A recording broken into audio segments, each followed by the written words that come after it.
World Bank and has shared his expertise to many higher education institutions across the world.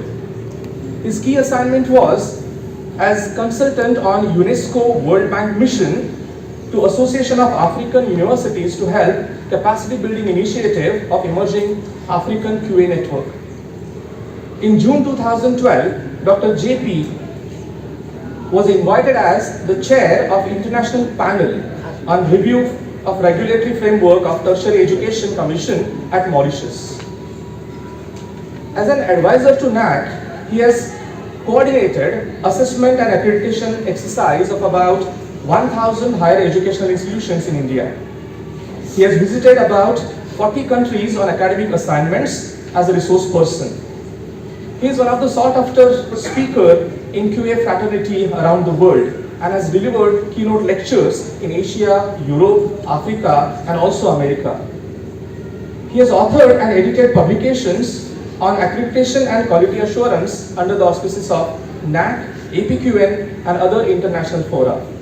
Among various recognitions, he is recipient of the most prestigious international award by Government of Australia titled Endeavour India Executive Award for the year 2007. In 2013, Dr. JP has received international recognition for contribution to quality assurance in Asia Pacific in the form of a plaque of honor awarded by Office for National Education Standards and Quality of Thailand. He received it at the hands of Deputy Prime Minister of Thailand at Bangkok. He was also an elected president of the International Network of Quality Assurance Agencies in Higher Education during 2015 and 16. And being the first Asian expert to become the president of this organization, he is leading initiatives to mark 25 years of this institute.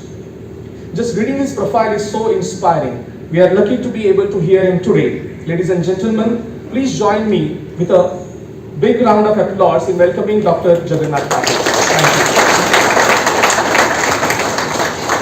Thank you. Thank you, sir.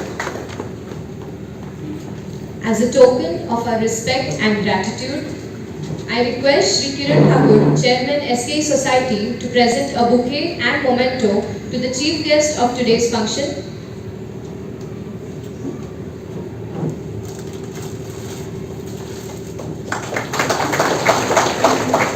I request Shri B.L. Mazumdar, Principal GSS Degree College, to present a bouquet to the President of today's function, Shri Kiran Thakur.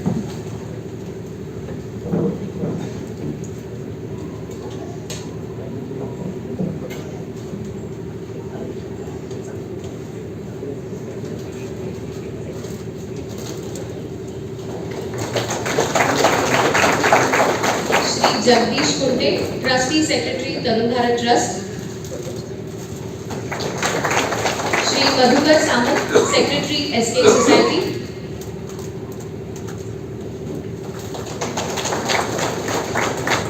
Shri Raj Deshpande, Secretary, SK Society. Thank you, everyone. I request dignitaries to occupy the chairs of the dais.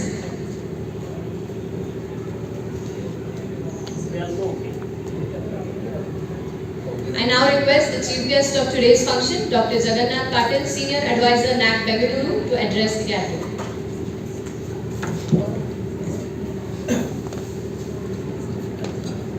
Namaskar. A very warm morning to all of you.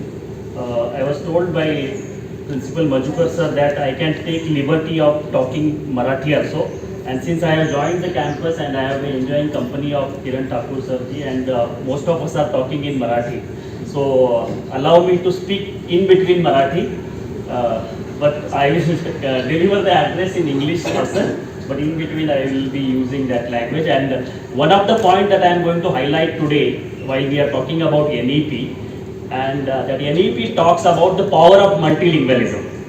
And that I have experienced from my childhood, and I think no better example than Belgaum itself, which actually has this power of multilingualism, knowing 4 languages. Each of the Belgaum and surrounding areas people, I think they are blessed to know Marathi, know Kannada, English, Hindi, minimum. these minimum 4 languages. These people, I think that's why in my life I have been having many friends, but I always say I little envy Belgaum people because they are very intelligent, mostly because since childhood they have to learn 4 languages. So anyway, with this intro, let me get into the topic now. Let me first pay respect of K Prabhu sir, in whose name this memorial lecture series has been organized. I think looking at his profile and his service for about 6 decades rendered to this organization and the level it has reached now, I think we must remember him, salute him, and it is because of the visionary people like him only that India has still maintained a very good tradition of philanthropic education, and we have very many societies in Karnataka, Maharashtra, even in Kerala. I know SN Sri Narayana Guru University. If you go to Punjab, there is a Khalsa Education Society. So the real good education of the country is still in hands of the philanthropists. I am going to talk about it when it comes to government. What has happened, you all know. So I will talk about that in the later. So I think salute to these visionary people and particularly K Prabhu ji, and it is really honor for me to join the big league of the eminent speakers like Suresh Prabhu ji, Narendra Jadhav ji, and so on. I am not that big, but I think I am a person who has made some contribution to the national higher education on the international scenario and doing this since last 2 to 3 decades. So it is really an honor for me. Particularly, it is a matter of great pride for me in person because you have heard my biodata which starts from last 2 decades. It talks about my work at national level and international level and so on. It doesn't talk about my career as a beginner. I am basically a journalist. I am actually the first PhD of Shivaji University in the field of journalism and communication science, and therefore I consider myself as a student of journalism, and it is really proud privilege for me to stand in front of Bhishma Pitama in journalism, Kiran Thakur ji, who is chairing this function. And I was just sharing with him that in 1995-96, when I was doing PhD in Shivaji University, I had many friends in all the media, and one of that news chief reporter of the Tarun Bharat Kolhapur Bureau was also my friend, and he invited me to write a series in newspaper, and I wrote that series. It was for youth on a career. So I wrote that series in Tarun Bharat for almost 6 months. In the same newspaper, I conducted interview of Arun Nigvekar, UGC chairman. He was at the time director of NAC. So my first beginning, म्हणजे ज्याला आपण मराठीमध्ये श्री गणेशा पत्रकारितेतला माझा श्री गणेशा जो आहे तो तरुण भारतमध्ये झाला आहे.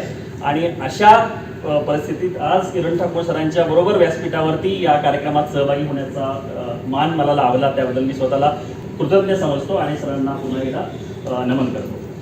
It is my also I pay my tributes to stalwarts of this SKE society, Samant ji, Kunte ji, Deshpande ji, and also Principal Dr. Majukar, who has been taking great pain since last 1.5 years. He has been in touch with me to see to it that the college, which is on verge of the next level, you have just got autonomy, and I think my congratulations to entire team led by Dr. Majukar and entire faculty member, without whose contribution this rare achievement of getting into autonomous status and getting A grade of NAC was not possible. I think I was just talking to Thakur Sarji that I think the campus that you have, the strength of students, the reputation, the history, I think you are perhaps completely fit to be university in near future. So I wish I get an opportunity at least after 5 years to visit this campus as a university. By that time it would become university in the country, and that is what new education policy talks about. The new education policy talks about having large number of, or at least reasonable number of universities or degree awarding institutions which have sizable student population. The figure that is given by the new education policy is 3,000. They say a university should have, or college also, to be able to be viable, sustainable, and providing good ambience for a campus sustainability, it needs to have minimum 3,000, and you already have 6,000 students only for the college strength, I believe, and you also have high schools of the Samstha. So I think it is very appropriate for you to keep that target in mind, that in NEP has set the target of 2030 or 2035, but perhaps this college can set the ambitious target of 2025 or 2027, by which this GSS college can transform itself as a university. As such, it is a good brand, the brand that is developed by many academicians sitting here, many academicians like Dr. K Prabhu. So I don't think that you need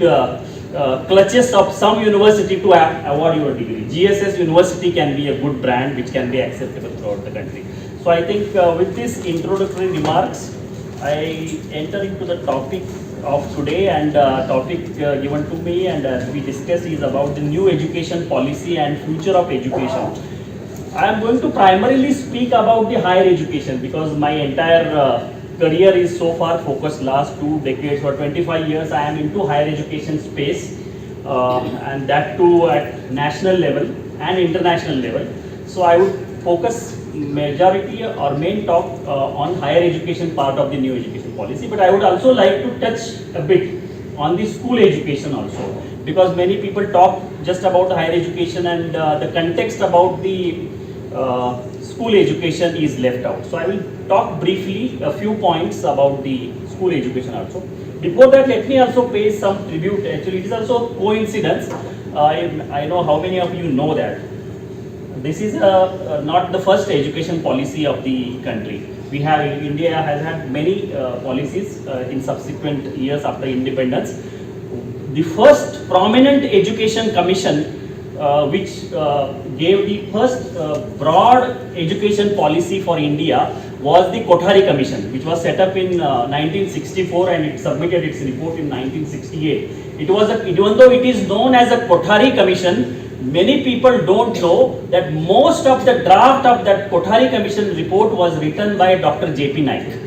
And the Dr. J.P. Naik is a person who has a strong background from this Belgaum and surrounding area, and he hails from Kolhapur. His place is nearby Gadilas from Kolhapur. So he had a strong imprint. In fact, he is the person who wrote most of the draft of that education policy.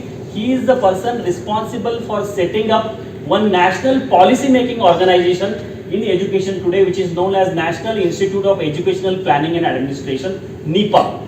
NIPA is in Delhi, and NIPA is primarily responsible to draft the education policies. It may be school education or the higher education. It has that responsibility and it played a crucial role in drafting the 1986 policy of the India. During the Rajiv Gandhi regime, that 86 policy came. So that is, we have a big contribution from this area to the national policy making. Professor Arun Nigvekar is also from this area. He is not maybe 50 to 60 kilometers from here. He is from my place.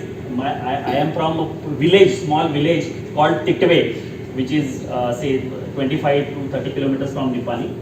And Nigvekar's village is 3 kilometers away from my place. So this Professor Arun Nigvekar was another stalwart who made a big impact in policy of education, particularly setting up of national assessment and accreditation. He was known as the chairman of the University Grants Commission or the Vice Chancellor of Pune University, but his fundamental contribution to the country is setting up of National Assessment and Accreditation Council, NAC, which is situated at headquarters in Bangalore, and it has emerged as one of the most important institutions in country in field of higher education. So there are many people who have contributed to the policies, 1964 policy and 1986 policy, and this policy is the from last 36 years. After 1986 policy was revised a bit to convert into a plan of action under the leadership of the then Prime Minister Narasimha Rao ji, and 1992 it is called as plan of action. It is basically a modified version of the 1986 policy, and that gave us this 10 plus 2 plus 3 version, and as a outcome of that we got this right to education, which is very important. So many things were contributed by the 1986 policy and 92, and this is now new, for this millennium, 21st century, this is the first policy that has come for higher education as well as the school education, and it is, I consider it as a very visionary document, It is very important document for India if it has to realize its potential of, we hear this term a lot these days, India's aspirations to become Vishwaguru. We want India to go back to that glorious days when there was Nalanda, there was Takshashila, there was Vallabhi, there were so many universities in India, and students from all over the world were coming to India a few thousand years back. And now we have a situation that we are the largest sender country.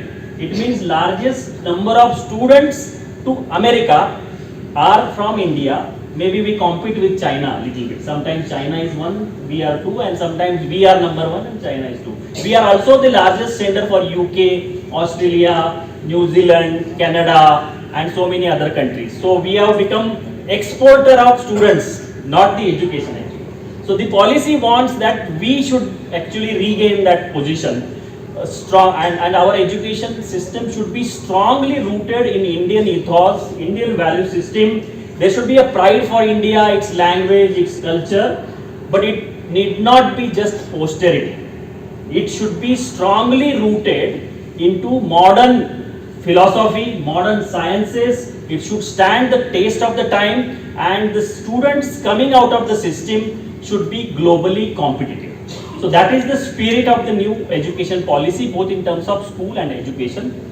In terms of school, this policy has touched a very important aspect that was not really addressed earlier in various ways. That was about early childhood education. This is the first policy which talks about formal enrollment of kids from age of 3. We have been talking about formal education since first standard only, after age of 6. But this policy takes cognizance of scientific evidence that most of the brain development of the kids happen by the age of 6 to 7 years. 80% of the development of brain happens in that age group, and that is the age group where at least 2.5 crore that age group students in India are deprived of any kind of formal education. We may not immediately correlate that because we are in a city, no Mofussil city, but it is a city, and most of us are well-to-do, and our students enjoy the benefit of the junior KG, nursery, senior KG, run by several educational groups. Even if you go to metros, you have to have a waiting time. You book the seat for junior KG or senior KG 2 to 3 years advance, pay 2 to 3 lakhs, and then get the admission, and then you spend most of your time telling that I got admission in so and so school. So it is a matter of prestige that मेरे बच्चे को इस school में admission मिला. That is the pride. So we represent that 5% strata, well-to-do strata. But we don't know that there are 80% students, actually 2.5 crore students, are deprived of these facilities. None of that, they don't go to any kind of school. In villages, wherever this Anganwadi, Balwadi structure is there, some students go there, and we all know the quality of education, quality of food also. It was very good, actually midday meal, the scheme that is started by the government of India. It is one of the unique scheme in the world which identified that because there are large number of parents in this country who can't send their kids in that age to school because they can't afford their meals and so many things. So meal was given as an incentive to send the kids to that level of school. But the corruption and the mismanagement and so many things that have happened in midday meal has become in every state. If you go and read the newspaper, at least once in a week you will find that there is some corruption in that midday meal, there is some corruption in Anganwadi. Today also I read a newspaper here. Today also there was some news about recruitment scam, something, assistant teacher recruitment scam. There was some morcha about Anganwadi, something like that. So the day is not wasted where you don't hear about the mismanagement problems there. So I think it is one of the not well organized and not recognized area. The seriousness of early child care education was not there. Some section, moneyed people have access to that. and that's how these kids of these people, they have a strong foundation, they pay huge amount for that. Their kids develop physically well, mentally well, they get good education because they are rich, and then they get placed in multinationals and so on, they get placed into all community services. And whereas there is a large chunk of people, they are deprived of the nourishing that they require, both mental nourishment as well as physical nourishment. They are deprived of that, and the policy has noted that there are such 2.5 crore students, and that's why this policy has stopped a formal system, very challenging, very ambitious plan, and I really have my concerns on how it will be enrolled, because there are three ministries involved here. Not just Ministry of Education. Ministry of Education is one part, because these Anganwadis and all those is covered under the Ministry of Child Development at central level also and in state level also. There is also Ministry of Tribal and others. So there are so many ministries involved. It is very difficult for them to get them together and roll out this plan of action. So it is going to be seen how in coming years this NEP is very ambitious and wonderful program that they want to get all the students compulsorily enrolled in this scheme that we are going to see. I have seen personally how this works well in Japan, because I spent 1 year on invitation of Japan government to advise their government. So, and my kids, I purposely decided that they had option of going to English medium school, but I decided that let them learn in the local language. So both my daughter and son, I admitted them in Japanese school to see how the Japanese system works there. And they have a wonderful system. What is written in this NEP about childhood education, in fact, they have been following it for last several decades. Their entire focus of childhood education is not about rote learning. तिथे पाडे म्हणत बसा, भोकत बसा, हे करा, ते करा, असली काही सिस्टीम नाही आहे त्यांच्यात. ते पहिले 3 वर्ष ते फक्त व्हॅल्यू अँड कल्चर बिल्डिंग वरती स्पेंड करतात. Physically he should be strong. A child should be strong physically. Mentally he should be strong. He should have wonderful manners, value system, respect the elders, respect the parents, respect the teachers, follow the rules of the society. These are the only things that they learn till they are age of 6 or 7. My own daughter attended the preschool there. They call it as Yochen. This is Yochen. And that is also their policy. You can't, if you have so much of money, you can't put your kid to 10 kilometers or 20 kilometers and send them in a bus. A child has to be admitted within 1 year, 1 kilometer of the house. So even that is applicable to school also, in mid school and high school also. Because you have money, you can't put your kid to 20 kilometers, send him by bus and other things, and waste most of his or her time in bus. So that policy they still apply.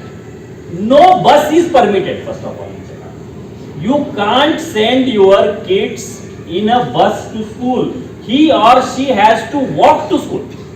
That's the rule. If permission is granted to take bicycle. If you are old enough, you can go on bicycle, but no dropping on the car or bike. It's a beauty. If you can check Google and watch how beautifully the students walk to the school.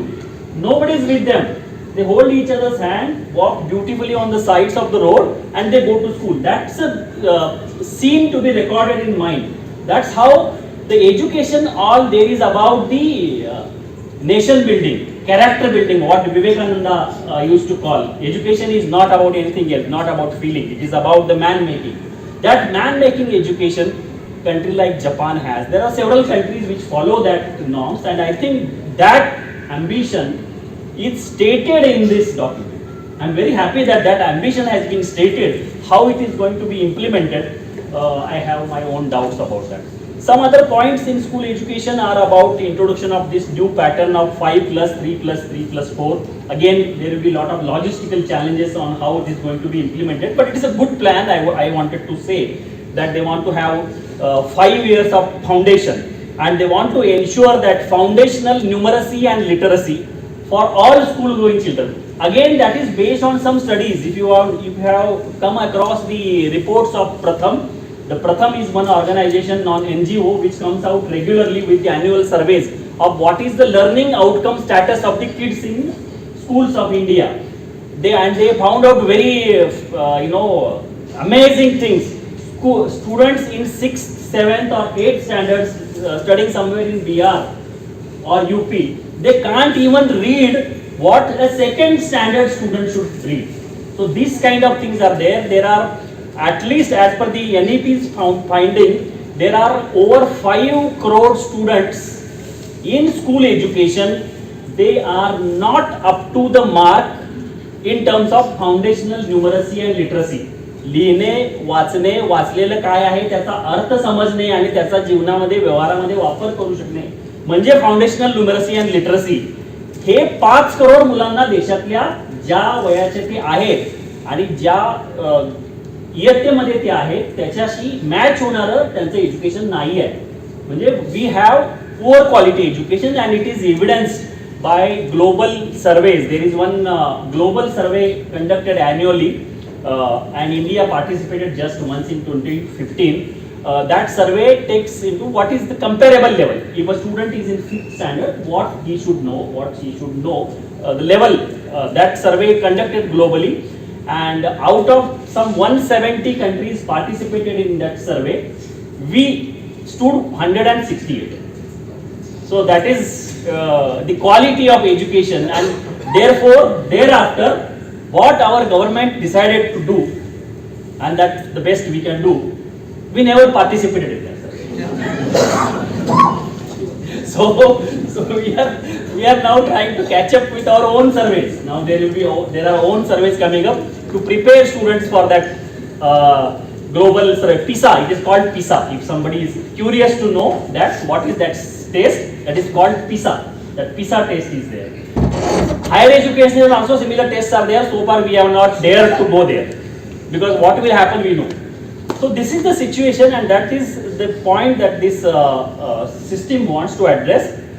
Another thing about school education important is that they want to get back the dropping out students. Again, this policy finds out that from the relevant age group, at least 3 crore students are out of system. Enrollment is good at the beginning, but it starts falling down from 5th, 6th. By the time it reaches 10th standard, it goes to 60% and 70%. So there is a huge, in terms of India, when we talk about 20%, it means few crores. It's not few thousand or lakhs. 20% dropout means at least few crore are dropping out, and these dropping students actually become liability for the society and the country. Because they get into wrong things, they are tempted to get into wrong things, they are forced to get into wrong things, and society is burdened with this. I have written one book myself in Marathi, which narrates my life story from a small village. 3,000 is the population of my village, Titwe. From Titwe to Tokyo, that my Jambukuri dreams, I have narrated the story in that book. In that I have mentioned that problem of India's education is about the malnutrition. It is educational malnutrition in India that is responsible for majority of the social evils in the country. The दगडफेक बघतो आपण, पेटवा पेटवी, बलात्कार, वेगवेगळ्या प्रकारचे जे सामाजिक गुन्ह्यांचं प्रमाण एवढं प्रचंड या देशामध्ये अलीकडच्या काळामध्ये वाढलेलं आहे. गुन्हे इतरांच्या वरती तेवढेच, अपघात तेवढेच आहेत, आत्महत्या तेवढ्याच आहेत. हे एवढा एक अस्थिर केऑटिक हा माहोल जो तयार झालेला आहे त्याला जबाबदार गेल्या 2 ते 3 दशकामध्ये हे जे काही शैक्षणिक कुपोषण झालेलं आहे मुलांचं, म्हणजे ही जी पिढी आहे, मी स्वतःला खूप भाग्यवान समजतो. I consider myself as the most privileged and fortunate that we got teachers like J.M. Salunke. Madhukar sir is there. He is father-in-law. He is supposed to be my teacher, who inspired me today to become what I am. And he not only inspired me, he inspired many who became IAS, IFS, IPS, doctors, engineers. A generations of people who are now contributing to the society are created by teachers like J.M. Salunke. But that was past. I have a doubt whether today's generation of the teachers मी जे बघतो कोल्हापूरला जेव्हा केव्हा जातो तेव्हा तिथले शिक्षक बहुसंख्य हे त्यांचे पैसे कशामध्ये गुंतवायचे, ह्या प्लॉटमध्ये गुंतवायचे का त्या प्लॉटमध्ये गुंतवायचे, आपण सगळ्यांनी मिळून एखादी प्लॉट डेव्हलप करूया का, आपण व्याजाने पैसे देऊया का, आपण ह्याच्यामध्ये गुंतवूया का, याच्यामध्ये हे लोक व्यस्त असताना मी पाहिलेलं आहे. हे सगळ्यांसाठी लागू नसेल, कोणी जे सज्जन असतील त्यांनी मला माफ करावं. मी फक्त हे दुर्जनांसाठी बोलतोय, म्हणजे गुरुजनांसाठीच. म्हणजे गुरुजनांचं काम न करता बाकीच्या सगळ्या इन्व्हेस्टमेंट करत बसलेले आहेत. त्यांचं खरं काम आहे की त्यांनी गुंतवणूक मुलांच्या मध्ये करायची आहे. त्यांचं सगळं आयुष्याने आम्ही बघितलंय. म्हणजे what teachers I have seen in my school days, in my college days, in universities. University also, Dr. Chausalkar was the teacher I got. Professor Dhanakare was the vice chancellor I saw. See, these were the people. They were not less than rishis. They did it. They, entire life was dedicated to education, just like Dr. K Prabhu. And that's what we are seeing. These structures. We are seeing today. If we are seeing some Sundar Pichai sitting there. Today we are seeing some CEOs of several global organizations being Indian. I am sorry, this generation has not made any contribution. This is contribution of previous generation teachers. Current generation of teachers, I am extremely pessimistic and doubtful, having spent 2 decades in evaluating universities and colleges in the country. I have rarely come across teachers that I remember even now them. So that's why I told my teacher Salunke sir, when I was invited by government of UAE for some lectures, my teacher Salunke sir was at 75 years, but I took him with me to see to that country. So at the age of 75, he got an opportunity to first time apply for the passport and then go to country. In fact, passport people were puzzled, why at the age of 75 you are applying for the passport. But interesting fact was that Secretary of the External Affairs Ministry, Dhaneshwar Mule, is his student. So they couldn't ask any further question. The top boss in the country is the student of this applicant, they say. So that, and today also when I meet these teachers, they keep inspiring, they talk about the school and education. I think we have lost the generation. We lost that generation of the teachers, and that is why we have lost these few crores youngsters who are now liability for the society. It is very difficult for them to bring on the track. Fortunately, this policy talks about. They talk about dealing with this 5 crores, 6 crores dropouts from the school, how to get them into mainstream, what kind of system. They talk about some NIOS type of system to brought in, NGOs help, philanthropists help, some retired social workers. They should come forward and take on this challenge of getting on track these dropped out students. So I think I will stop here about this school education. I can talk a lot about that, but I think I have 45 minutes and it is also time to hear Honorable President and also some questions. So I will come to the higher education part of it, and this is on the PPT also. Briefly, I will talk. I will not cover everything, but I will touch basic points. In terms of higher education, this policy talks about, as I was talking, creating that globally competent Indian citizens.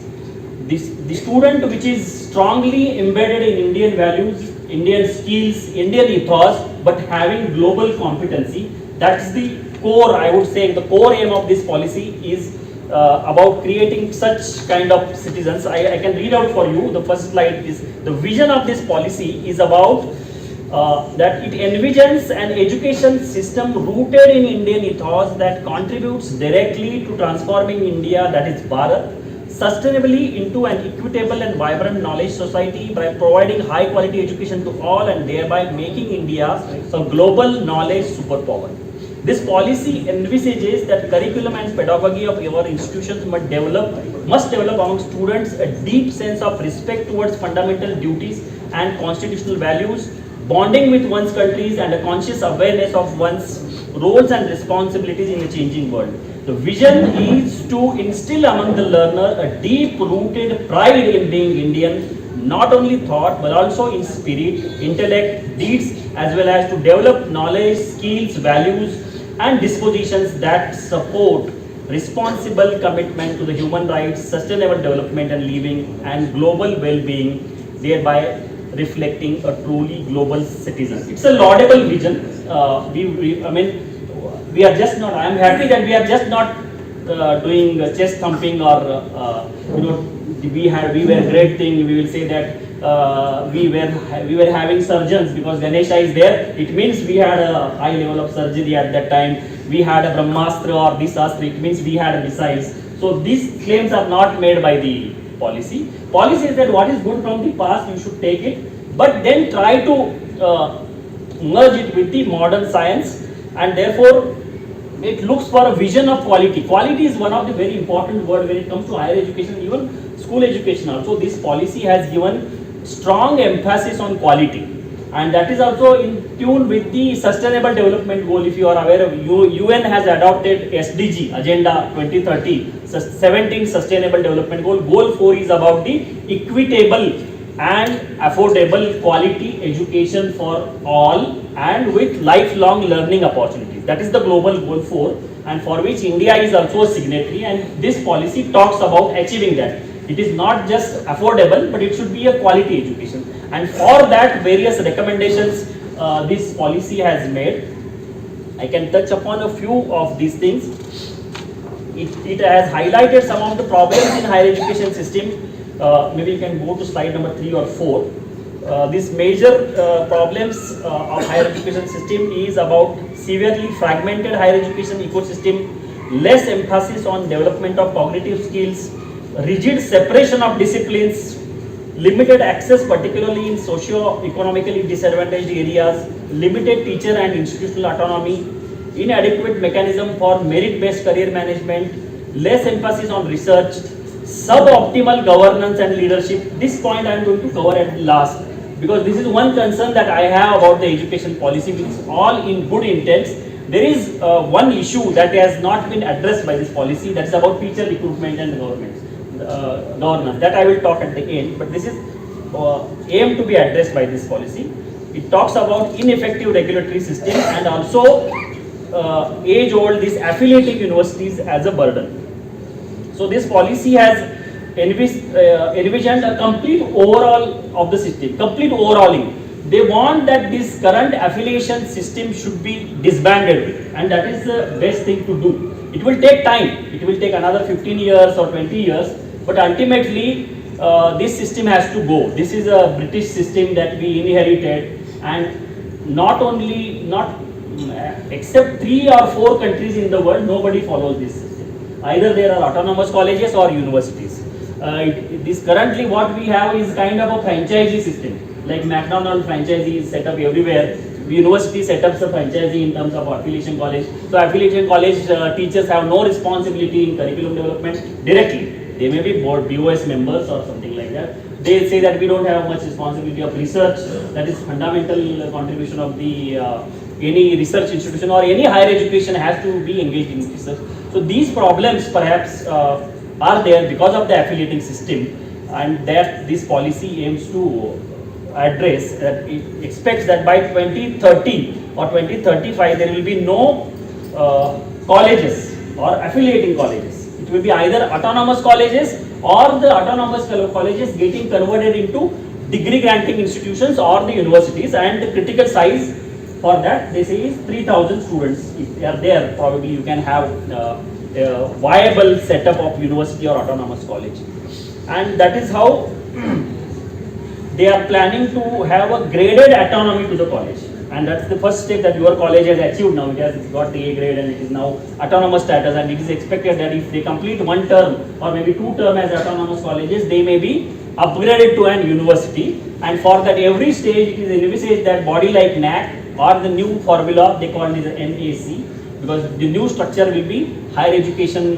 Commission of India, HECI. Under HECI, the new architecture will come. So this NAC is expected to have benchmarks at each level. Autonomous colleges, what should be the benchmarks? Degree granting institutions, what should be the benchmark? Research intensive universities, what could be the benchmarks? And teaching universities, what could be the benchmarks? They are supposed to be developed by the body like NAC. And aim is 2040, this entire restructure is expected to happen. Another important point that they offer is about funding. currently very limited number of institutions get funding. In India, about 7 to 8,000 colleges get funding from either from the state government or central government in some form. Rest 40, more than 40,000 colleges in India, they don't get any funding, basic funding, salary and infrastructure. They may be getting some research project or something, very few, but majority of the colleges do not get any grant. So I think, and that for that there are several criteria. Now they want to shift that criteria based on accreditation.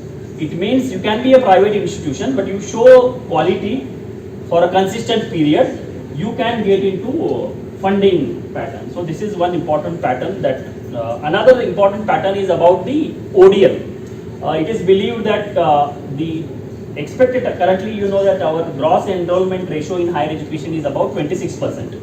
It means if there are 1 lakh eligible students to get into higher education, only 26,000 are able to get into there. So NEP has an ambition to reach that figure to 50%. So that is the target for 2040, and if to achieve that, it is believed that this face-to-face formal education will not be able to achieve that. Therefore, there is a talk about ODL, open and distance learning, and the new breed of that is online education. We have taken test of that in the COVID times. So now there is going to be big thrust to online education. Many universities and autonomous colleges may start offering online courses.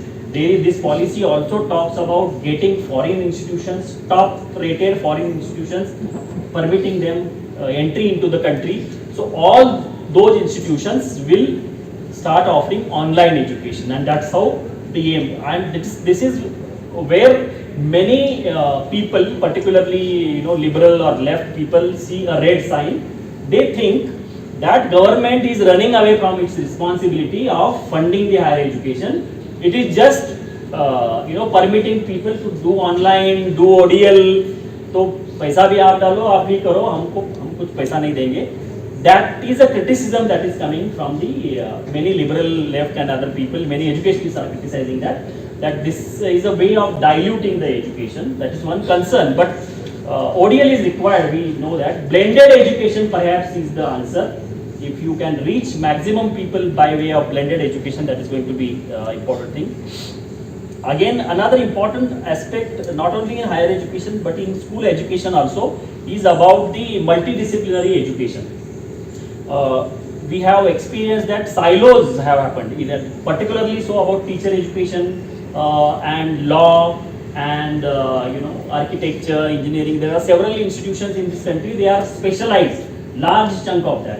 It is stipulated or emphasized in this policy that such education does not help in character building or capable students who can take on the challenges of the newly emerging scenario. So therefore they talk about the multidisciplinary education. They envisage that not a single college should exist in the country which is focused only on one subject. Every campus should be multidisciplinary, offering different varieties. That's how now IITs have started music programs, IITs have started language programs, and so on. It is happening. Universities are being told to open the medical education, and that is very much required. If the kids of poor or middle class, they have to go to medical education, the medical education has to start on every possible university which is funded by the government, because it is impossible for the even middle level persons also, middle income people also, to afford 25 lakh, 30 lakh rupees fees per year and get into the private universities which are offering. I think that is one serious, it has not been given serious thought. Professional education has not been deliberated at length in this policy. Just one para or one page is there. They expect that taking cue from this policy, another ministry will do that. But I think this is one basic thought is good, that a campus should be comprehensive campus covering all faculties. That is so because I also believe coming age, now today's age also is like that. You can't predict the jobs of tomorrow. If you think that your kid want to be artificial intelligence specialist and in that field, maybe after 5 years, by the time he or she takes degrees, that will become redundant. So the education that you are trying to take for a specialized course aiming at tomorrow's job, that job is not likely to exist tomorrow. And therefore the strategy to deal with that is have holistic liberal education which prepares lifelong learners. ज्याच्याकडे आयुष्यभर शिकत राहण्याची, नवे नवे trend pick करण्याची आणि त्याच्याशी स्वतःला अडॅप्ट करून घेण्याची क्षमता आहे. सतत आयुष्य लाईफ लॉंग लर्नर हा जो कन्सेप्ट आहे तो युरोपामध्ये बरीच वर्ष आहे, आता आपण याच्याबद्दल बोलायला लागलो. तर लाईफ लॉंग लर्निंगची कॅपॅसिटी असलेले लर्नर्स डेव्हलप करणारी एज्युकेशन सिस्टीम याच्यामध्ये एनविसेस्ड आहे. तुम्ही ठोकळेबाज एज्युकेशन, मग त्यामुळे कदाचित ही दुकानं काही जी आहेत ते बंद होतील. आपल्याकडे भरपूर दुकानं मोठी मोठी आहेत. पहिली दुकानं असायची, मी त्याला दुकानं म्हणतो, म्हणजे काही क्लासेस, हे जे क्लासेस आहेत ते त्या क्लासेसवाल्यांनी आपली 11वी-12वी बंद पाडली. देशभरामध्ये कुठेही चुकूनच 11वी-12वी नावाचा प्रकार, 11वी-12वीचे कॉलेजेस, तिथले शिक्षक, तिथल्या इमारती, ह्या सगळ्या आता खरं म्हणजे म्युझियम मध्ये जमा करायला पाहिजे. कारण तिथे कोण जातच नाही, त्याच्यावरती कोण विश्वासच ठेवत नाही. सगळ्यांना आकाश पाहिजे, बैजू पाहिजे, ते नसेल तर इथला कोणतरी चाटे असेल, इथला कोणतरी आणि कोणतरी असेल, तेच सगळे आपले देव आहेत. हे 11वी-12वीची कॉलेज सगळी सिस्टीम, त्याच्यावरती खर्च होणारे हजारो कोटी रुपये, that's a national waste. And now with this new avatars of blended education, online education and so on, perhaps our universities also will become museums. Now also many government colleges, there are no takers. The way primary schools are offering in Kannada medium or Marathi medium are getting closed in dozens and hundreds, after a few days, if the colleges like GSS do not match the pace with the changing times, they continue to offer same program, BA in history, BCom and BSc in something very typical program they continue to offer, they will become obsolete. Nobody will go there. Somebody from UK, they will set an online shop here and parents will be happy to send them money in pound, and they will not be interested in seeing what that kid is learning. They will say, मेरा बच्चा UK university में पढ़ता है, I paid 5,000 pounds. So people take pride in paying in pounds and dollars. So that will come, and the current formal system will become obsolete. That is the danger, and that's why it is time for us to catch up, perhaps change our pace, change our approach towards education, and take on the challenges. And this policy is giving us some hints about that. I'll cover a few points. Somebody should point me about the time is running out or not, otherwise I will keep talking. Another important issue is perhaps about research. National Research Foundation is coming. What is different than current mechanism like DST? There are now also mechanism, UGC funds it, DST funds it, there are several DBT funds it. What is this NRF? NRF's one distinct matter is that the funding will not be restricted to government institutions or government funded institutions, teachers only. So this fund will belong to both government funded, also the industry can contribute into that, people can contribute into that, and any researcher, private, he is from government, he is doing independent research, benefited from this NRF, and that's why we have some hopes from this NRF that it will contribute, because we are when it comes to research, our capacity is very poor. We seriously lack any competitive edge. If we compare with China, if we compare with US, if we compare with any viable competitor, we are nowhere there in terms of PhD. Even though we produce large number of fake publications, we are the largest producer of fake publications in the world. So that pride we cannot take, but even then the quality and quantity still lags behind the China and in terms of PhD. We also produce good number of bogus PhDs. In one of my talk I gave example, it was published, there was one thesis which was submitted by 8 people, just using some name, one here and there. 8 people got PhD out of that one thesis. So such things, I think When we talk about autonomy, I get worried. Colleges, what will happen? I have seen in my childhood in Kolhapur, when the exam of 10th or 10th, even 7th also, exam will be there in a village, one school. The school area will be surrounded by brothers, bhaiyas and so many other people. What they do? They are standing there with guides, copy material, making that बाण करून ते खिडकीतून आत टाकायचे. ते वर्गामध्ये paper distribute झाला की कुठून तरी तो त्याची एक कॉपी बाहेर पडते. ताबडतोब सगळे भाई लोक जे आहेत ते सगळे ते छापतात आणि मग त्याची उत्तरं काढतात. सटासट सगळ्या कॉपीज तयार होतात आणि कॉपी सप्लायिंगचा उद्योग चालू होते. मग कोणतरी स्क्वॉड येते. ते स्क्वॉड आले की ती स्क्वॉड या बाजूने आले की मागच्या बाजूने ती कॉपी सप्लायर पळून जातात आणि स्क्वॉड गेले की परत येतात. हे I have seen when I was studying आणि हे आता पण होतंय. मी असं I learn that how also this happens. प्रत्येक परीक्षा म्हटली की त्या परीक्षेमध्ये काहीतरी घोटाळा झाल्याची बातमी तरुण भारत आणि सकाळ आणि त्या सगळ्या लोकांना छापायला लागतेच. म्हणजे बरं आहे ते ऍक्च्युली की असा वाईट प्रकार आपल्याकडे आहे. आणि मग ही पॉलिसी जर असं म्हणते की अख्ख्या 40,000 कॉलेजना ऑटोनॉमी द्या, तुमची तुम्ही परीक्षा घ्या, तुमची तुम्ही डिग्री घ्या. काय काय डिग्र्या छापतील हे लोक. I am really amazed. See, unless we, and that's why the value education is very important. Now they are talking about value education, and when I spoke at the beginning about the Japanese culture, it can never ever happen in Japan. I can assure, it can never ever happen in Japan. तुमच्या तिथे बसणारी मुलं असतील त्याच्या समोर जरी तुम्ही परीक्षेच्या वेळेला नेऊन गाईड ठेवलं, काही जरी ठेवलं, nobody is watching him or her. That boy will not touch that. He says, I am giving exam. I will not touch anything. This is a personal example. I should not tell, but I am tempted to say. Last week, my small daughter is in one Bangalore school. She is attending. They were having skating demo. I was attending there as a parent.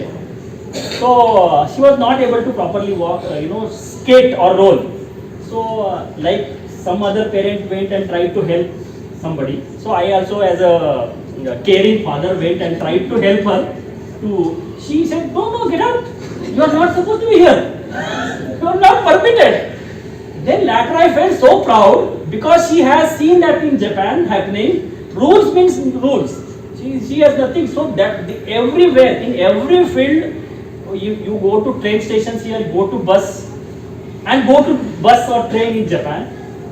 So the strong foundation, the moral that is built, I think we have missed that in last. And again, when I talk about anything here, it will come to that. Because if our fundamentals are not strong, we can't dream of any big reforms in this country. So therefore, I think I am going to stop. I can keep talking in multiple, but this is the fundamental point I wanted to make. That the good thing about is that this policy talks about the value, strong foundation. And that should be there so that we have to cover the lost generation. मला असं वाटतं की आपण ह्या 2-3 पिढ्या हरवलेल्या आहेत. आपल्या शिक्षणाच्या घोटाळ्यामुळे किंवा कुपोषणामुळे आपल्या एक साधारण 2 तरी पिढ्या किमान आपण हरवल्या आहेत, वाया घालवलेल्या आहेत, ज्या आज रस्त्यावर दिसत आहेत, गुन्हेगारीच्या रेकॉर्डवरती दिसत आहेत, सगळीकडे दिसत आहेत. ते आपल्याला रिकव्हर करायचं असेल तर आपल्याला व्हॅल्यू एज्युकेशन वरती काही त्यातला पिरियड गेला तरी हरकत नाही, काही नुकसान झालं तरी हरकत नाही. But we must give our priority on value education. Let people laugh. Why are you teaching mechanical engineering student about values? We must teach.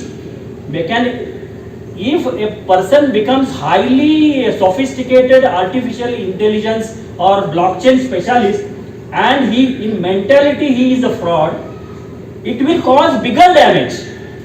It is better than he was not learned at all. So I think we have to focus fundamentally on that issue. Another missing issue that I will point out and close, that is about, can you go to, this I think I am coming to this. This I was talking about. The youth of our country is busy in what, and youth of other countries. I have seen personally, I am not just talking because I visited almost every country of this, what I am talking about. So I think this is important. Next slide. Yeah. This is current status. You see posh building of the private school, and below look at the house of that school master. वो बेचारा बहुत गरीब होता है. वो these for KG and other things they will take 1 lakh, 50,000, 1.5 lakh, but they will give that teacher only 7,000 rupees.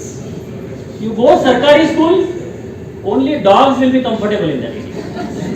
Or, it is a beautiful place for them to mingle around and all that thing.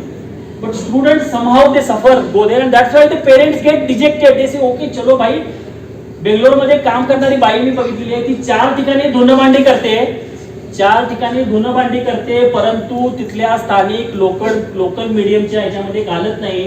तिला English मीडियमलाच आपल्या मुलाला private ठिकाणी घालायचं असते, कारण तिला it is not that she hates Kannada or it is not that she hates Marathi. She doesn't have faith in the teacher. She doesn't have faith in that system of government education.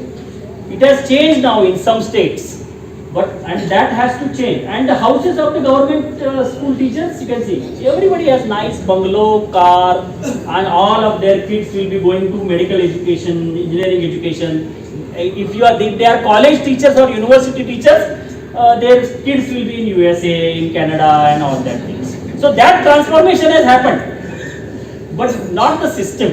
So I'll go to the last slide, which I am touching about the challenge perhaps of implementing this new education policy and conducting reforms. Is about how do we bring accountability to those who are getting privileges. There are large number of teachers, I think 15 lakh plus teachers in primary or other schools, and several lakh people in higher education space. They get privilege of the 7th pay commission and all that things. And at the risk of inviting wrath from you teachers, I say that we don't do work of 3 lakh rupees. I get 3 lakh rupees salary. I sincerely believe that I don't do that work. Hardly any teacher, any professor will be doing a work that entails 3 lakh rupees a month salary. And that too in a country where there are millions of people who work 3,000 rupees a month. So I think there is a huge disparity in this country in terms of how teachers are paid. It is disproportionate to their responsibilities. I don't say that don't give them. It should be given, but it should be given to them who contribute. For that countering, I will give you one example of one Korean university professor or one US university professor. A Korean university professor is partly teaching in that university, doing a research.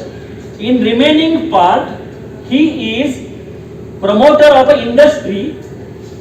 He has developed several patents, ideas, so that professor contributes millions of dollars to the country and the society. Same, why we are talking about Harvard, Oxford, Stanford, MIT, Berkeley, all these universities. These one teacher, his GDP is into billions. Because he gives ideas, he gives, promotes that kind of industry. His department is not having just books and notes. His department is having business ideas. Companies are getting birth from that, his department, a department of a teacher. And that's why they are paid that much. Do we do that? We have to reflect. If I am getting 3 lakh rupees as a professor, what contribution I have made to the society? If I am getting 2 lakh rupees as an associate professor, what I give back? How many students that I have generated, they are contributing to the society. Same thing to the school also. We have to reflect. And my concept is that we should evolve finally into graded school, graded pay. Graded college, graded pay. If you want to A grade 7th pay salary, you should be in that particular institution, and that particular institution will make you work to give that output. Ultimately that has to come, and that's why many of the governments are not willing to sanction any vacancies. They say these are white elephants, why do we pay for them? And that's how, not only in Karnataka, Maharashtra I have seen, MP I have seen, in most of the places babus won't talk. Formally, informally they will chat. 3 lakh rupees, Baba, we are getting 1.5 lakhs, we have to always on toes 24/7. They are getting 3 lakh for nothing. So they don't want to recruit anything. So that disparity is happening because people are aware that they don't want to support this. They think that it is not worth investing. So I think we have to counter that. We have to show that we are productive. We create wealth creating teachers, wealth creating researchers has to be the future of the education in this country. Those who are getting the most benefit, because this comes out of the income tax of the people. The salary that we get today is from the several crores Indians. They pay tax, and that's how we get this huge salary. So are we not responsible to give back to the society? That is very important point, I think. Another one point, I'll stop there, that is about recruitment. This policy doesn't talk, they talk about giving autonomy to the institution, to the recruit. I personally don't believe in that. The kind of corruption that we have reached in our country, the recommendation was the first education commission, Kothari commission has given that there should be a national education service, NES, or Indian Education Service. The way IAS are recruited, the way IPS are recruited, all teachers in the country should be recruited to a proper system, and they should become lifelong responsible for their services.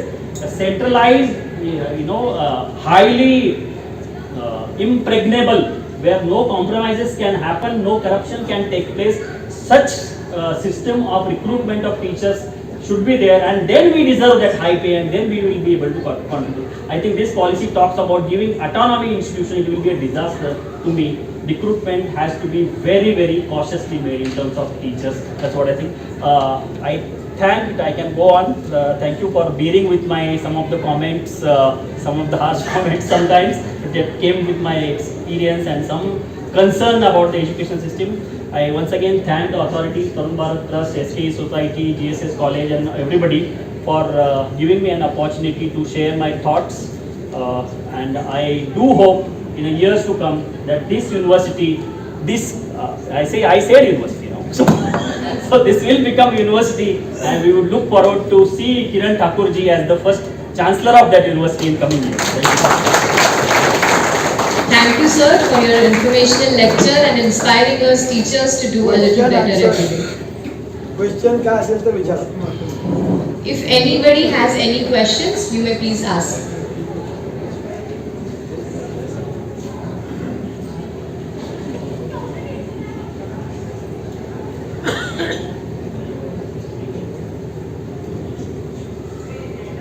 Sir, what will happen to present 11th and 12th standard?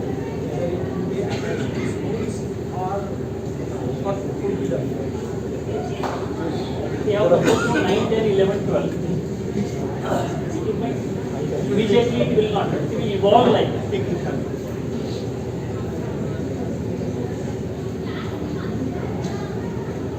I don't think that any major thing will happen before 2026, because nobody wants to have a backlash for things. So soft things will go first, hard things will come later.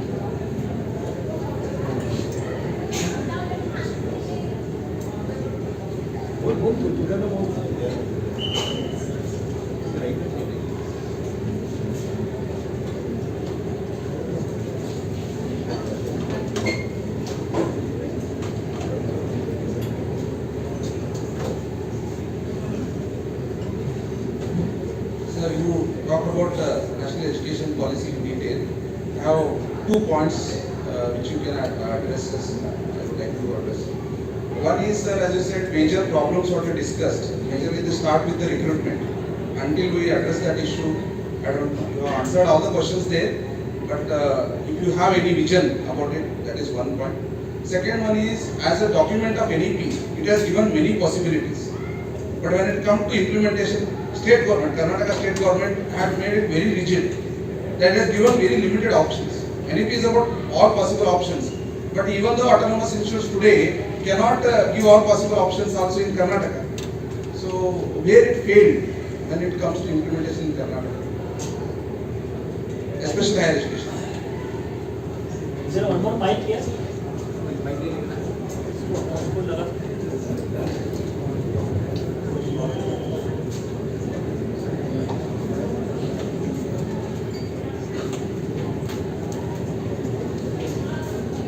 About the recruitment, I have already told. I said that there should be a centralized, it can be a state and center both, but it has to be on the lines of MPSC, UPSC, a very tough system where recruitment cannot be decentralized.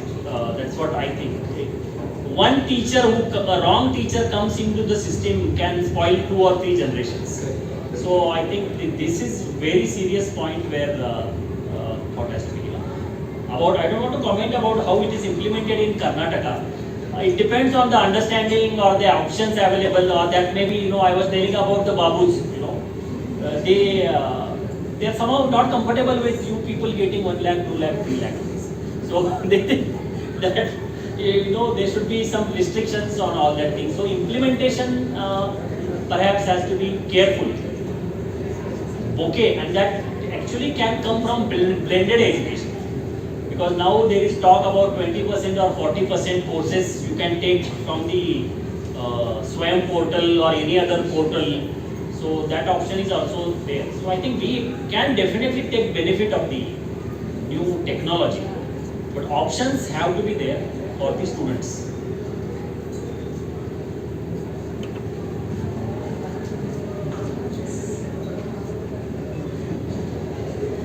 Is the scenario of the agriculture industry?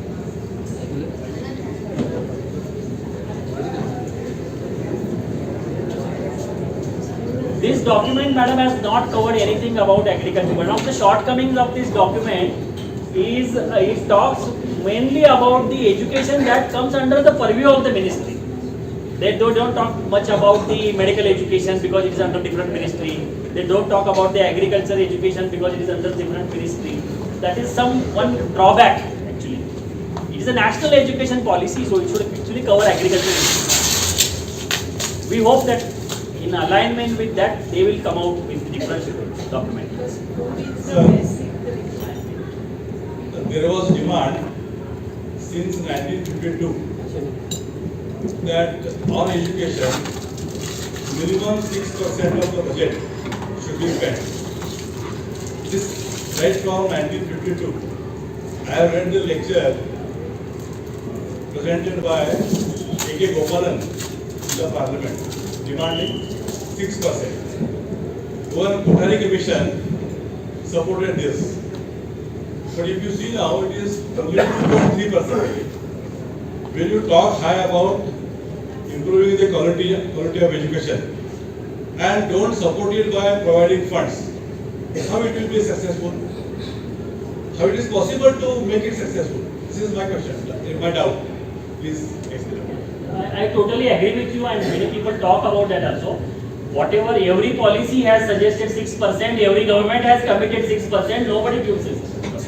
So that is the talk, and one reason is definitely low priority, and that is not a wise thinking at all. That they think that other things are priority, but this is not a priority.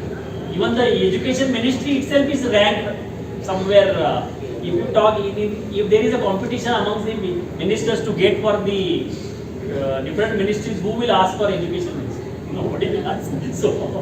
So I think that is somehow societal perception itself is wrong about that scenario, which is wrong.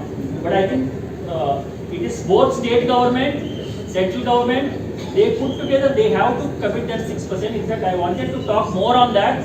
There has to be a 7% that should come from individual. I have mentioned in the point, I was running short. So I think let us forget what government is doing, what others are doing. Me as a person, I should be convinced about the importance of education, and I have seen many people doing that. I have seen to educate me, my mother has several times taken some small loans from this Pat Samstha, that Pat Samstha, and paid the fees. I have seen many people. I gave you example of a Kamwali in Bangalore who works in 4 or 5 houses, get 1,000, 2,000, 2,000, 3,000, but ensures that kid is there in a proper school. So people in South have understood it. I have seen pan India, people in South are better. They have understood the value of education. They are willing to invest. They are willing to take loans. Come whatever it takes, they are willing to do it and invest in education of the people. That's why you see all the CEOs of the global companies. No, most of them are from South. Hardly anybody will be, you can see very UP wala. I am not being a state or not, but as you go up, I have seen the seriousness about education comes down. You start going north in India, the educational importance will come down. That's why the Bimaru states were there, 4 states. In fact, NAC has not been able to make any inroads in Bihar or UP. Largest government colleges are in UP and Bihar. In one college, we sent a team in Bihar, and somehow I was there and I appointed a person from Kolhapur. You may be knowing Sunil Kumar Lavte. He was one of the members of that committee. They found to their surprise that 100 plus teachers were employed there. They were getting their salary every month regularly. There were no students. The college, आपल्याकडे विहीर चोरीला गेली नावाचा प्रकार असतो माहिती काय? म्हणजे आमच्या नॅकच्या कमिटीच्या असं लक्षात आलं की कॉलेजच चोरीला गेले. तर कॉलेजच नाहीये. सॅलरी दर महिन्याला खात्यावरती जमा होते. तिथे विद्यार्थी नाही, तिथं टीचिंग नाही, तिथं काहीच. अशी कितीतरी कॉलेजेस या देशामध्ये आहेत आणि कदाचित त्यामुळे सरकारी लोक पॉलिसी मेकर्स याच्यामध्ये आणखी पैसे घालायला घाबरतात. आधी येतोय ते कुठे गेले माहित नाही. आणखी पैसे घालायचे म्हणजे काय असं वाटतं असावं त्यांना. त्यामुळे we have to also show that whatever is being invested in this sector is repaying. Accountability has to be shown. Sir, you spoke about ODL and whether there will be a recognition from the government for any of those courses. Because for us as a college, it is really an existential question. Because if I as a student can study from, let's say, Delhi University doing a course, or from Harvard University doing a course, and the employer outside will accept that degree because of the government recognition, then we have a real issue.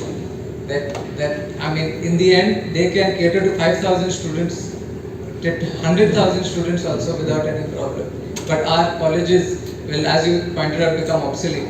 So, how feasible is that it's actually going to happen? That the government will recognize those degrees in the future? And how is it that we can prepare to do the same, to provide the same things that we provide, but for a larger audience?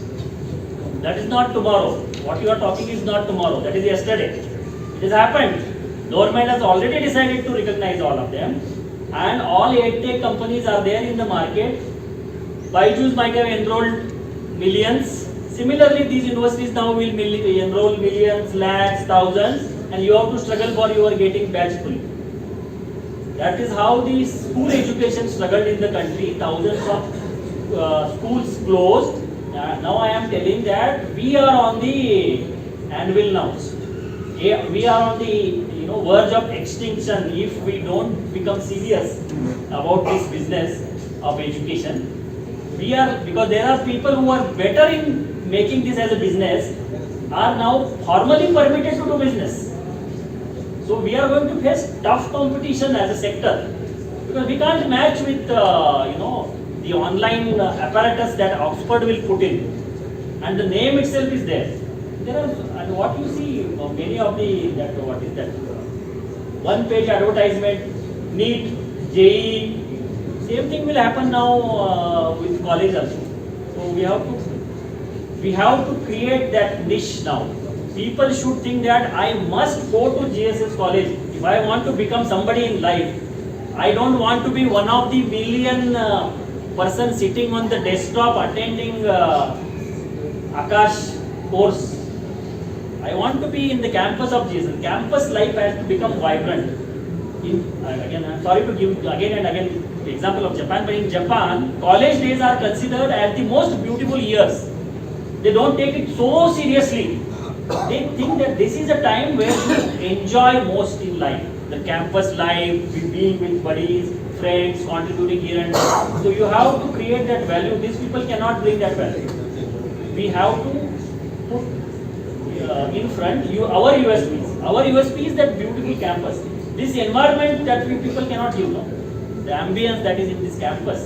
So how do we make that ambience more enriching? How you are available them as a lifetime mentor. The way Sarunke sir at age of 88, he is available for me. And I want to take his guidance. Similarly, you should become a real guru. Not some digital facilitator which comes today somebody, another time somebody else, like you make a call, 24-hour call center is there. No. There is no committed person. You call Priya today, tomorrow there will be Maya. So this whole Maya is there.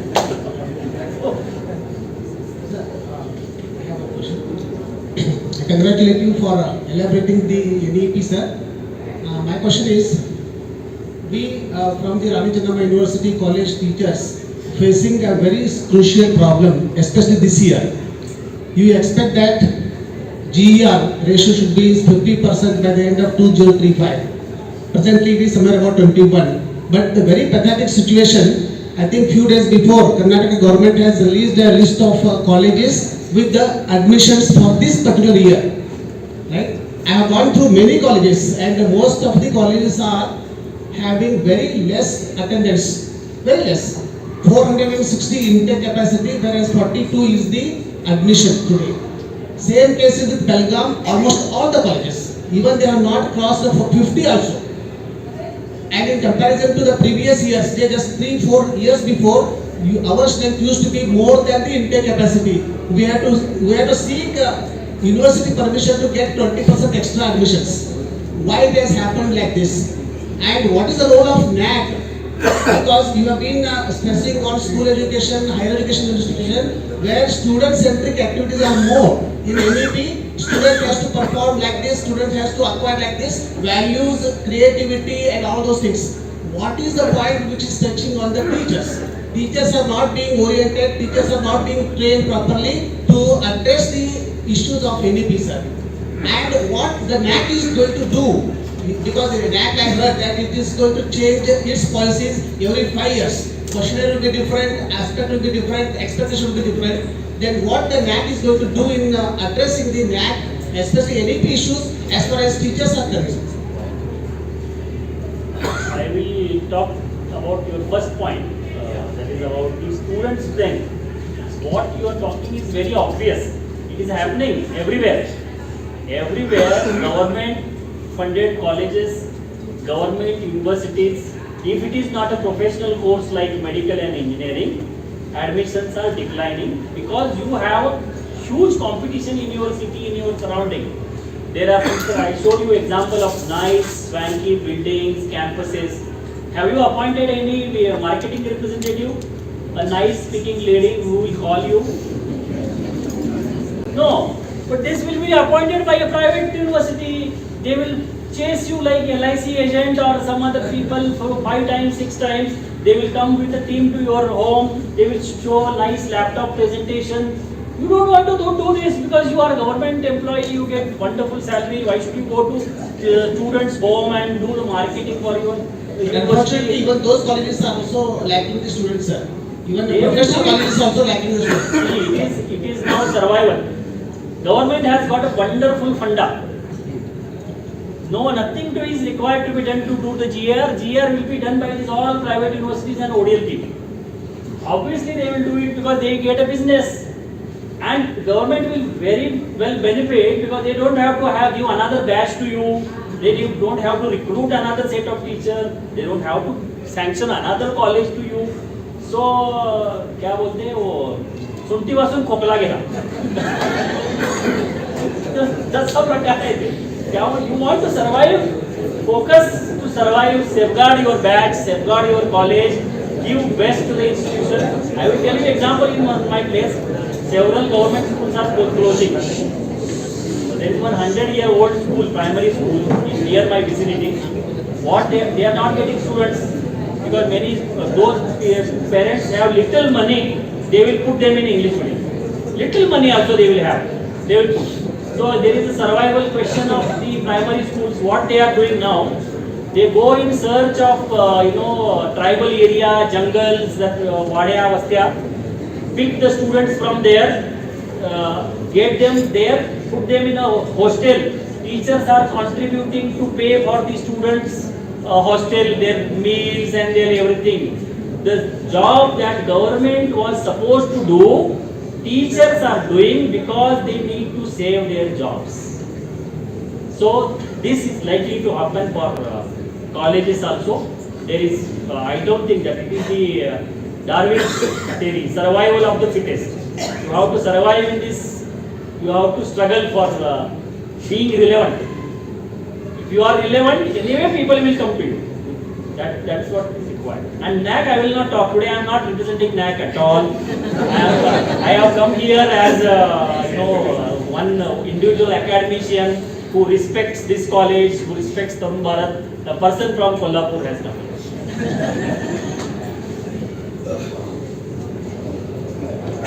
Sir,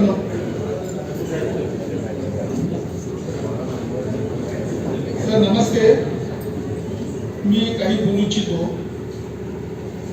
आम्ही जे teaching staff आहोत ते टीचिंगमध्ये college admission, UUCMS, CBSE syllabus, non CBSE syllabus, paper valuation, परीक्षा, lab, internal examination, आंतरिक परीक्षेचे paper setting स्वतः आम्ही करणे, कॉलेजमधील सर्व कार्यक्रम करणे, दोन्ही सेमिस्टर नंतर बिलकुल सुट्या नाही, परीक्षा ड्युटी, एक्झामिनेशन ड्युटी, एक्सटर्नल म्हणून, इंटरनल म्हणून, त्यानंतर इलेक्शन ड्युटी जर नाही करतो म्हटलं तर तुम्हाला जेला करतो म्हणतात. या सर्व जबाबदाऱ्या आम्हा शिक्षकांच्यावर आहेत. असं असताना सकाळी 7:30 वाजल्यापासून आम्ही जवळपास 4 आणि 5 वाजेपर्यंत आठवडी कॉलेजचे आम्ही शिक्षक या ठिकाणी असतोय. ही आमची व्यथा आहे, वास्तविकता आहे. आणि आम्ही जे परमनंट स्टाफ आहोत त्यांच्याबरोबर ठीक आहे, जे नॉन परमनंट स्टाफ सुद्धा जे आहे त्यांना सुद्धा आमच्या बरोबरच काम करावं लागतं. तर याबाबत आपण सरकारची, केंद्र सरकारची, राज्य सरकारची काय भूमिका असेल किंवा आपलं काय मत असेल ते आपण आम्हा सर्व शिक्षकांच्या समोर व्यक्त करावं अशी आम्ही आपल्याला विनंती करतो. सगळ्यात पहिल्यांदा मी तुम्हाला हे सांगू इच्छितो की तुम्ही खूप भाग्यवान आहे की तुम्ही प्राथमिक शिक्षक नाहीये. प्राथमिक शिक्षकांना याच्यापेक्षा भयंकर कामं करायला लागतात. ते बरोबर जाऊन मोजणी करायला लागते, काय म्हणजे त्यांच्याशी काहीही संबंध नसलेली 25 काय 30 वेगवेगळ्या प्रकारची कामं त्यांना करायला लागतात. त्यामुळे तुम्ही त्यांच्यापेक्षा नशीबवान आहात, हे नंबर 1. आता तुम्ही जे मुद्दे सांगितले ते अतिशय योग्य आहेत आणि म्हणून तो बॅलन्स राहायला पाहिजे. म्हणजे मी मगाशी काय सांगत होतो की गव्हर्नमेंटच्या काही असलेल्या एक्सपेक्टेशन्स ते आपल्याला त्यांनी आपले जे शिक्षकांच्या संघटना आहेत आणि त्या काळातले आपले जे कोणी नेते आहेत, पॉलिसी मेकर्स आहेत, they have done best to the system by giving best salary scales to teachers in the country. Our salary scales for Indian teachers, may it be for school, for college, for university, they are comparable to the best in the world. We have to accept that. They are comparable to the best in our society also. A lecturer who just joins here gets a salary which is equivalent to the district collector or sometimes more also. So we have got the best that we have to appreciate, but at the same time it is not expanding. Only limited opportunities are available, and that's why there is a corruption. That's why I read a news today that to become assistant teacher in school he paid 10 lakh rupees. Right. I heard somewhere in Kerala 5 years back to become a lecturer in the country they have to pay society 35 lakh rupees, and that 35 lakh rupees is compulsory. It means you have a recommendation of a MP, if you have a recommendation of a minister, that is an additional qualification. But 35 is the baseline. So why it has happened? Why it has happened is there are limited opportunities, limited places. So I think if we want to retain the sanctity of all these our positions, firstly recruitment should be impartial. That's number 1. Then as a society, as a community, we have associations, we have various forums. We have to fight with the government. Even though I represent in a way government, I am also a teacher, so I can also join you in that. That we have to bargain with the government. That level playing field is required, and it is because of the pressure from the teachers associations, teachers unions, that we are getting this respectable work, respectable scale. That has to happen below also. Now Anganwadi teachers are not getting what they require. Now this ECC we are talking about, you can't expect ECC by paying them 5,000 rupees. You have to invest. The investment has to come from many sides. So I think it is a balance, give and take. So I think we have to give back to the government and the society, and they should give it back. It's a delicate balance for both.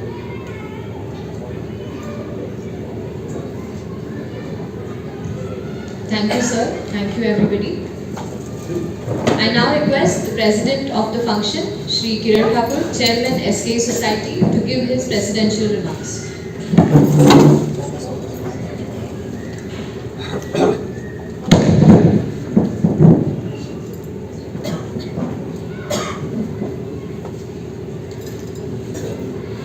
सर्वांना नमस्कार.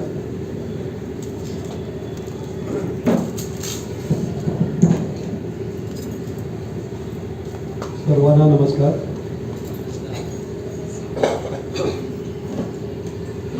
तात्या प्रभू आसगावकर यांच्या स्मरणार्थ आज या ठिकाणी जगन्नाथ पाटील एक शिक्षण तज्ञ आपल्यामध्ये आले आणि त्यांनी गेलं 1 तासभर विचार प्रवर्तक भाषण केलं, जी तुमच्या बुद्धीला चालना दिलेली आहे सगळ्यांच्याच. आणि ते बसलेले सगळे पोस्ट ग्रॅज्युएट आहेत, not only graduate, post graduate आहेत.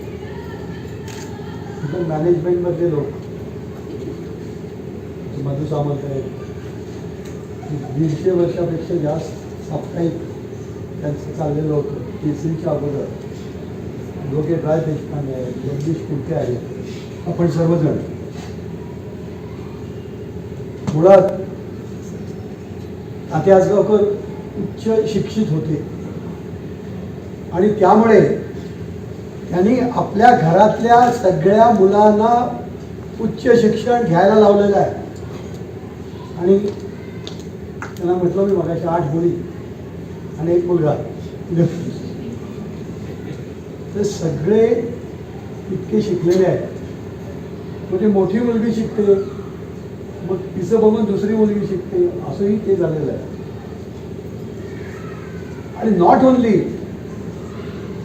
दिस फॅमिली, पण सगळ्या एंटायर समाजाचं शिक्षण करण्याचं काम त्यांनी आयुष्यात 60 वर्ष केलं.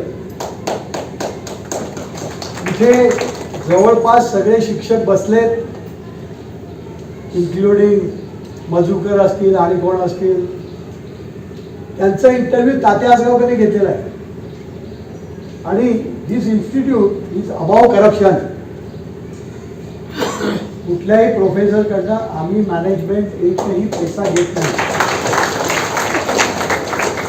त्यामुळे इथल्या मिनिस्टरना आश्चर्य वाटते, अरे तुम्हाला वाढवून जागा पाहिजे, मग आता रेट काय चाललाय?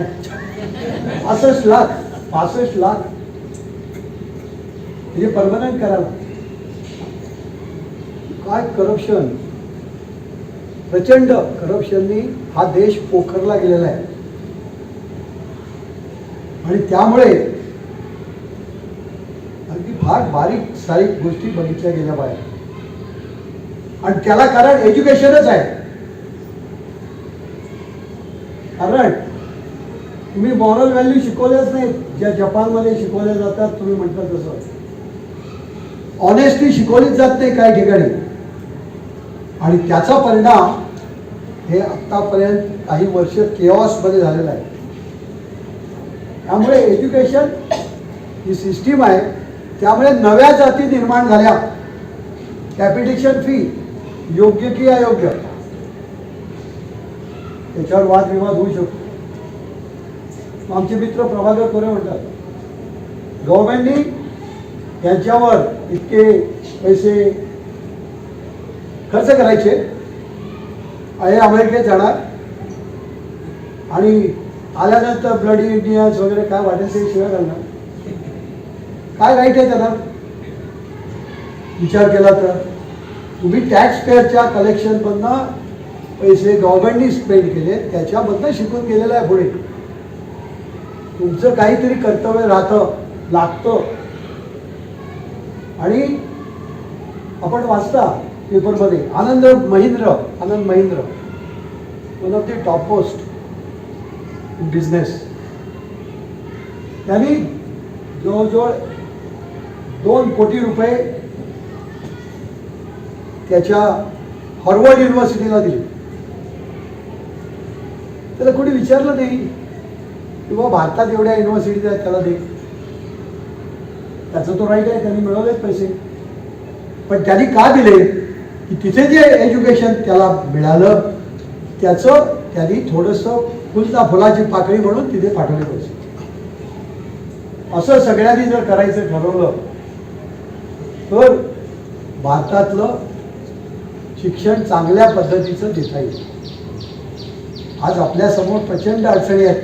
पॉप्युलेशन ही मोठी अडचण आहे, पण त्याला उत्तर शांतीलाल सोमय्या इथे आले होते 92-94 मध्ये. त्यावेळेस ते म्हणाले की काही तुम्ही घाबरायचं कारण नाही. हीच लोकसंख्या भारताला उद्या नंबर 1 जगात देणार आहे. जगातल्या सर्व देशात 1 नंबरला देणार आहे. फक्त ही एज्युकेटेड पाहिजे. आता आम्ही काय करतो, 30 कोटी जनता एज्युकेटेड नाही आहे. मग त्यासाठी काय कॉन्ट्रीब्युशन करणार? प्रत्येक शिक्षक ज्याला मिळालेला आहे त्यांनी 3 जणांचा 4 जणांचा खर्च बघितला पाहिजे. जुजबी खर्च असेल ना का, ती आवश्यकता आहे. कारण समाजात डिस्पॅरिटी आहे आणि म्हणून जोपर्यंत हे होत नाही तोपर्यंत अशी सिस्टीम चालू राहणार. सर्वायवल ऑफ द फिटेस्ट त्यांनी सांगितलं, चांगल्या इन्स्टिट्यूट टिकतील, बाकीच्या संपतील. पण आज चांगल्या इन्स्टिट्यूटमध्ये चांगले प्रोफेसर असून बाहेर याच्यांची मदत का घ्यावी लागते दुकानदाराची? हे Dabholkar Pune university vice chancellor आले असताना त्यांनी हा प्रश्न प्रोफेसरना केला. तुमचे क्लासेस चालू असताना तिकडे दुसरीकडे जायचं क्लासमध्ये का जातात? तर तुमच्यात काहीतरी चुकतंय ते शोधायला प्रयत्न करा. या ठिकाणी GSS कॉलेज सगळ्यात चांगलं बेळगाव जिल्ह्यामध्ये किंवा या इकडे स्टेटमध्ये सुद्धा पहिल्या 10 कॉलेजमध्ये याचा नंबर लागू शकतो, लागतोय. कारण या ठिकाणी अभाव करप्शन असल्यामुळे चांगले शिक्षक निवडले गेले. असं असताना आमच्याकडे ते क्लासेस चालवायचं का पेव दुसऱ्यांना? कोणतरी त्याने मागितलं असेल, 3-4 लोक IITचे आले होते. शेवटी आम्ही सांगितलं आमच्या शिक्षकाची ग्रेडच कमी होते, तुम्ही हे जर क्लासेस चालवले तर. त्यामुळे आमच्यामधलेच क्लासेस चालवायचे असले तर शिक्षक नेमा. आज एकदा सॅम पिट्रोडाचं भाषण मी ऐकलं होतं मडगावमध्ये, 20 वर्षापूर्वीची गोष्ट. तो त्यावेळेला राजीव गांधी पंतप्रधान झाला, त्यावेळेला त्या तरुण ग्रुपमध्ये तो होता. त्यांनी सजेस्ट केलं होतं की प्रत्येक खेड्यात वायफाय उपलब्ध असलं पाहिजे, फोन उपलब्ध असलं पाहिजे. दॅट हॅज कम ट्रू 2000 पर्यंत. त्यांनी सांगितलं होतं इंडिया रिक्वायर्स 2000 युनिव्हर्सिटीज. आमच्याकडे 250-300 काहीतरी होत्या युनिव्हर्सिटी. आता ते होणार आहे, होऊ घातलेलं आहे. पण ते बोलले केव्हाचं? 20 वर्षापूर्वी. अगोदर सांगितलं केव्हा? त्याच्या आधी 20 वर्ष. म्हणजे आपल्याकडे विद्वानांची कमतरता नाही आहे, आयडियाची कमतरता नाही आहे, पण इम्प्लिमेंटेशनची कमतरता आहे. त्यामुळे हे झालेलं नाही. प्रमोद महाजननी सांगितलं एकदा की IIT आपल्याकडे, आपल्याला माहिती होत्या पूर्वी आम्ही शिकत असताना 5च IIT होत्या. आता 40-45 वर IIT झालेले आहेत. प्रमोद महाजनचं असं म्हणणं होतं की इंडिया रिक्वायर्स 700 IITs. एका IITला 10,000 कोटी खर्च आहे, 10,000 crores. मग हा कोणी केला पाहिजे? आमच्याकडे पद्मनाभ टेम्पलमध्ये प्रचंड पैसा आहे.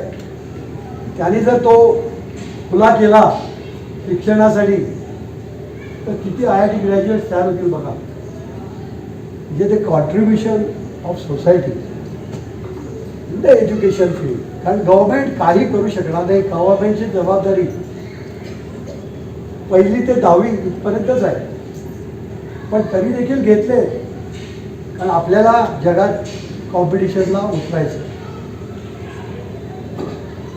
आता असलेल्या शिक्षण पद्धतीत सुद्धा काही मुलांनी विशेषतः अमेरिकेत जाऊन डॉक्टर्स, इंजिनियर्स यांनी नावलौकिक मिळवलेलं आहे.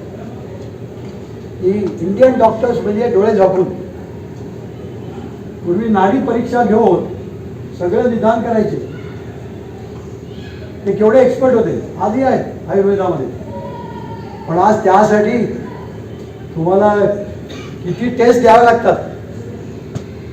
इंडियन डॉक्टरला विचारलं गेलं अमेरिकेत, तुमचा हात कसा चालतोय फास्ट असा ऑपरेशनच्या वेळेला, तर त्यांनी सांगितलं आम्ही जेवताना वरण भात घालून जेवतो म्हणून आमची बोटं एवढी चांगली चालतात.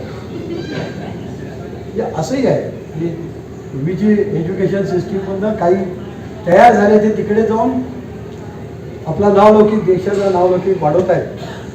पण त्यांनी सुद्धा आपल्या गावाकडे वळून काही मदत केली पाहिजे. ज्या इन्स्टिट्यूटमध्ये आपण शिकलो त्या इन्स्टिट्यूटला मदत करा.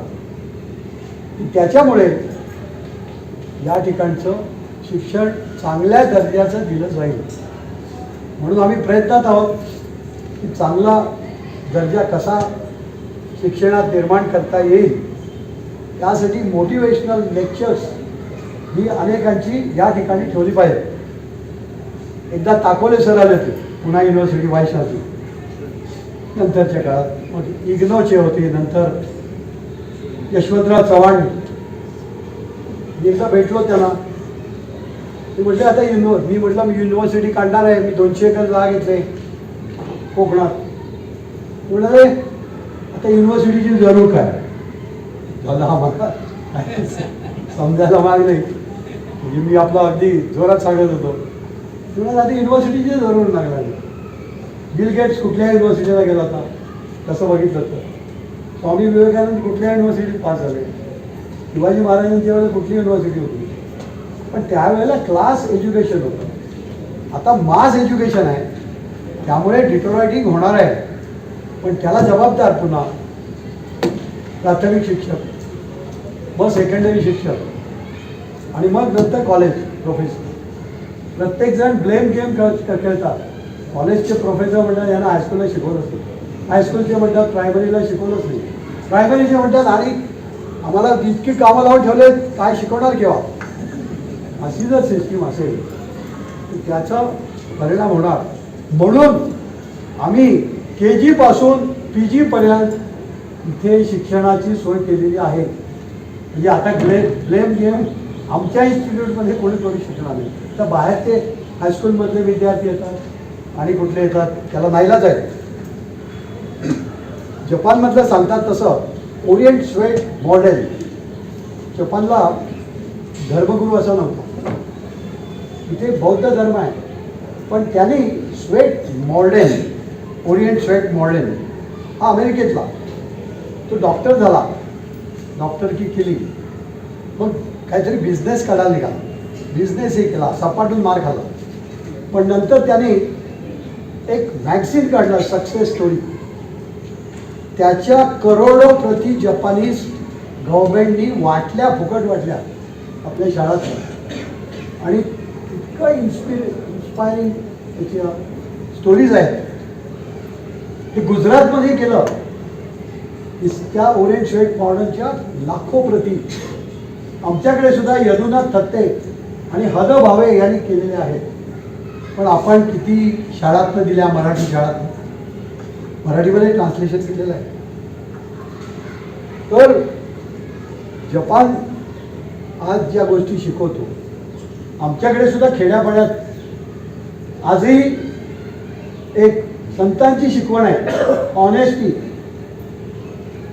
कसं वागायचं, आणि ते आपल्यामध्ये असल्यामुळे थोडंफार जे चांगले लोक निर्माण झालेले आहेत त्याला कारण संस्कृतीची जपणूक आहे.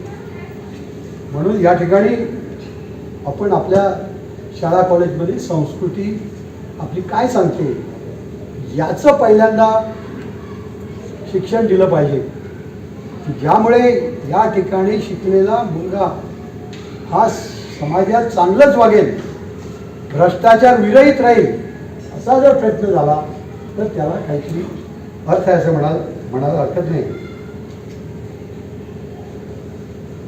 त्यांनी सांगितलं टीचरला मान ज्या समाजात मिळतो तो समाज मोठा होतो. आता परवाच आपले चीफ जस्टिस ललित यांनी शपथविधी समारंभाला आपल्या सोलापूरच्या टीचरला बोलवलं होतं, हे लक्षात घ्या. म्हणजे the respect towards teacher. Sir न्यायाधीश हे दाखवतो, हे उदाहरण आहे.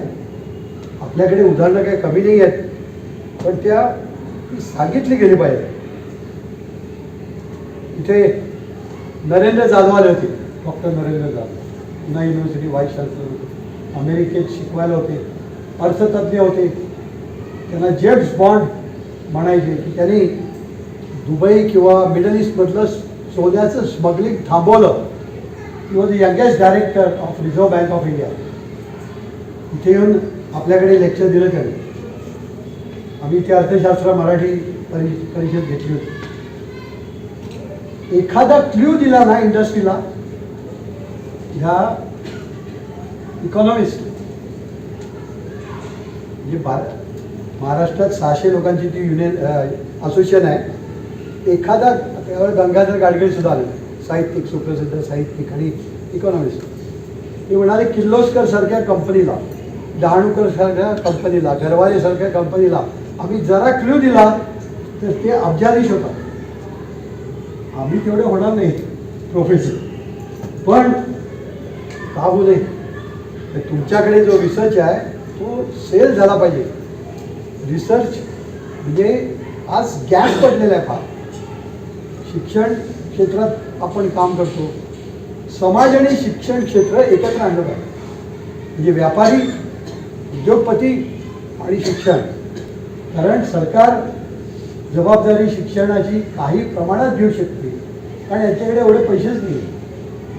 हे पैसे निर्माण करणाऱ्या काही संस्था आहेत, जसं CSR फंड आज मिळतो, काही मोठ्या कंपन्यांना द्यायला सांगितलेलं आहे, तसं इंडिव्हिज्युअल सुद्धा काही फंड कॉन्ट्रीब्यूट केला पाहिजे टुवर्ड्स एज्युकेशन. तरच या संस्था चांगल्या होतील असं मला वाटतंय. एक उदाहरण देतो आणि माझं भाषण आटोपतं घेतो. टोनी ब्लेअर हा UKचा पंतप्रधान काही वर्षापूर्वी होता. त्यावेळेला मी इंग्लंडमध्ये होतो आणि तिथे interview direct on TV broadcast केला जातो. तुम्ही जे बोलताय TV वर सगळे अख्खा इंग्लंड बघत होतं. तर पहिलाच प्रश्न दिला, तुझ्या मुलाने गुन्हा केलेला आहे. गाडी लायसन्स असताना चालू आणि सिग्नल असताना थांबवली नाही. 2 गुन्हे आहेत. काय उत्तर द्यावं तरी.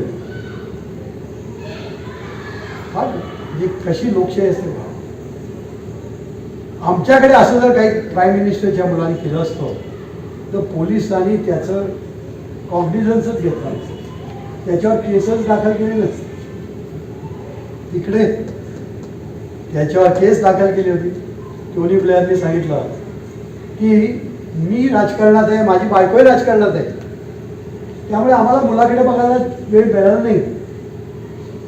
तो तरुण आहे, या वयात जे काय करतात इतर तरुण करतात तसंच त्यांनी काम केलं आहे, त्याबद्दल त्याला पनिशमेंट जरूर झाली पाहिजे. 500 पाऊंड्स पनिशमेंट त्याची झालेली आहे. आणि मी आता त्याच्याकडे लक्ष देऊ इच्छितो की असं पुढील काळात तो करणार नाही. आपल्याकडे शक्य आहे काय? अजिबात शक्य नाही. म्हणजे असं प्रगत लोकशाही जिथे आहे तिथे हे होतं. या ठिकाणी असे विचार प्रवर्तक जे आहेत त्यांची आपण सतत व्याख्याने ठेवली पाहिजे. ज्यावेळेस ताकोलीचं मी उदाहरण घेतलं, ताकोलीचं त्यावेळेला एक सांगायचं राहिलं होतं की ताकोली इथे बॅरिस्टर नाथपैकी व्याख्यान मला होती. तात्या प्रभू आणि मी शेजारी बसलो होतो. त्यावेळेला आम्हालाही माहीत नव्हतं व्हॉट इज डिस्टन्ट एज्युकेशन. ते म्हणाले त्यांनी सांगितलं इंग्लंडमध्ये सुरुवात झाली 70मध्ये 80मध्ये भारतात आलं आणि इंदिरा गांधी ओपन युनिव्हर्सिटी झाली. तर तात्या लगेच मला म्हणाले की किरण हे आपल्याकडे आणलं आणि आम्ही 2 वर्षात इग्नो सेंटर या ठिकाणी आणलं. आज इग्नो सेंटर मी तिथे जाऊन बघून आलो. मैदानगृही गडी असं म्हटलं जाते ते दिल्लीमध्ये आहे.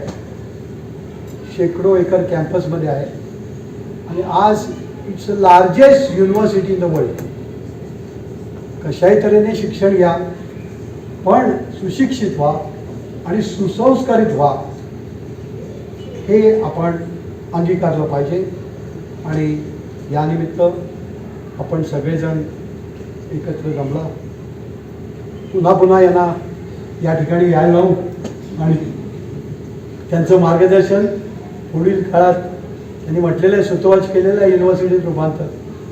ते युनिव्हर्सिटीत रूपांतर करायला आमची हरकत नाही. फक्त फंडिंग कसं मिळवायचं हे काहीतरी शास्त्र शिकलं पाहिजे. गव्हर्मेंटकडून, समाजाकडून, कारखानदार, व्यापारी यांच्याकडनं सुद्धा. आणि म्हणून आपण त्यांनी बराच वेळ दिला. आम्हाला त्यांना जायचं आहे पण आणखी एक कार्यक्रम आहे.